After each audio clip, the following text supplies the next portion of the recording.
Our mental, emotional, physical, and spiritual bodies offer us a lot of feedback on a regular basis. What does that mean when I say feedback? Well, how you feel mentally, emotionally, how you feel physically, how you feel spiritually. Your body offers you feedback. Do you have high blood pressure, increased heart rate on a regular basis? Do you experience mood swings, restlessness, insomnia? Well, those are clear signs that something isn't quite right. Well, those could be signs of anxiety. And what is anxiety? Well, anxiety is your nervous system overwhelm. In fact, in the modern day culture, modern day world, more and more people are having anxiety symptoms. More than ever, this is an important time to really work with yourself in ways that can tame your nervous system, that can calm down your nervous system. And there are clear ways you can do that on a regular basis to feel better, not to have that sense of overwhelm. And anxiety is really just a symptom. It's not a condition, it's a symptom. It's a symptom of something has gone awry physically, mentally, emotionally, or spiritually. Nervous system is something that we can actually directly engage with. In fact, our nervous system is comprised of two major pathways or two major aspects. One is called sympathetic nervous system, the part that makes your heart rate beat fast, the part that makes you run away from danger, the part that makes you stay alert. And then there's the parasympathetic nervous system. And that part of your nervous system is what keeps your heart rate slower, your breathing rate slower, your ability to stay calm, your ability to sleep.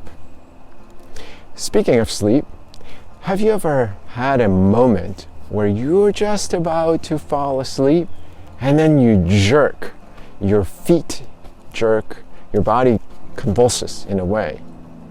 Well, that is where your sympathetic nervous system takes over once again. In other words, when you're about to go into that state of sleep and rest, your parasympathetic nervous system takes over at night, and your sympathetic nervous system quiets down.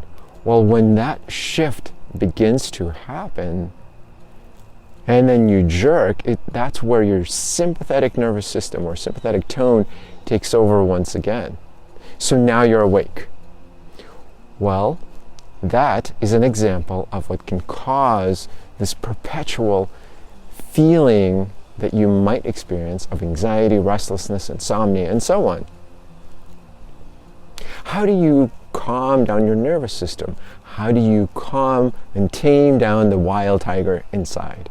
Well, 3 things you can do on a regular basis. 1, change your external environment. Literally. If you live in a city, you have to be able to connect with trees, with plants. I don't know what that means for you. I don't know where you live. But the external environment does drive our internal environment. External environment is 1. Number 2, which I absolutely talk about endlessly, persistently, breathing. Breath work is essential. When you take a breath in, you oxygenate your cells. When you breathe out, carbon dioxide is what you breathe out, and these trees around me take that in. So it's this constant cycle of life.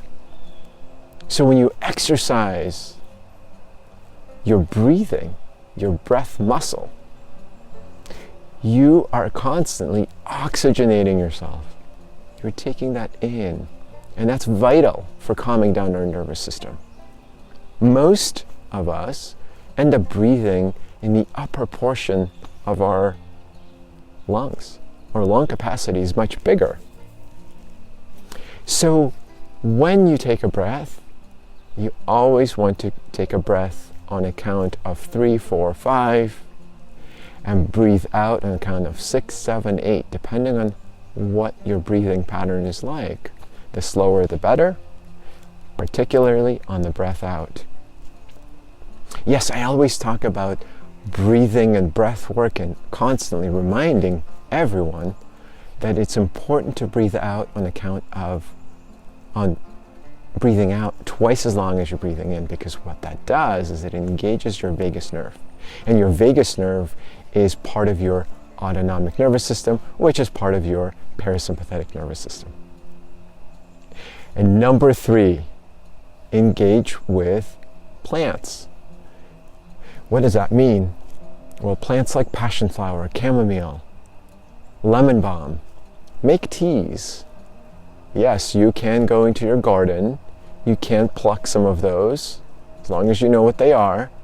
You can dry them out in the sun and make tea out of them. However, you can always get herbal tea and drink it. So engaging with fresh herbs, fresh plants that are full of life, yet they're calming to our nervous system. And there's so many different ones. Mint family is another one. And so many more, but just a few examples. So, once again, external environment, breath, and plants. Thanks for joining me. I look forward to seeing you again next time.